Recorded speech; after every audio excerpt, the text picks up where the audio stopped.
Sourcing and supply chain manager. So along the way in product creation, the thing that sometimes gets forgotten about is a designer may work on a product. The business may decide this is where the product is going. Is you kind of have to build it somewhere with some people who you trust, who will make something amazing. And so you have to look for the factories, look for the vendors who provide best price, best calendar, but also who kind of share your ethos on quality and concern for people, concern for the earth,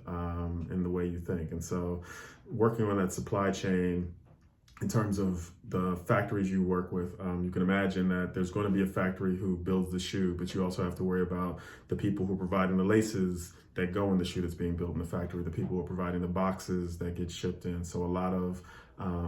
the work that's done by your sourcing manager to identify who are the folks who, again, will solve these problems in a way that this collaborative work that's done amongst everybody trying to bring something to market. Again, I'm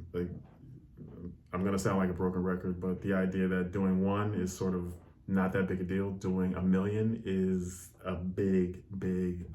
undertaking. And so knowing that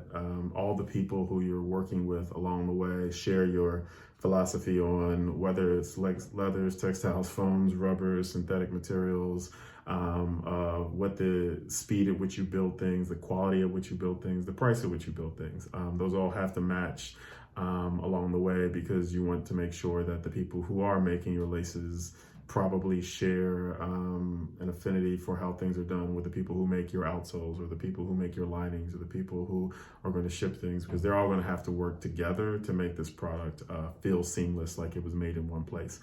Sometimes you'll work with a place that does everything in-house, and you'll have to figure out if that's the right answer, right solution for you. Are they best in class in all things that you need, or do you need to work with folks who provide one specialty over here and other folks who provide another specialty, and your team becomes the center of pulling those things together? And so sourcing those projects and then having the supply chain, which means making sure they all show up on time to the place they're supposed to show up and work their way through the systems as you're developing the shoe, not just even while you're manufacturing, making sure all those things are kind of coming into place so it all works together. It's not magic. There's somebody who actually does that job in sourcing and supply chain.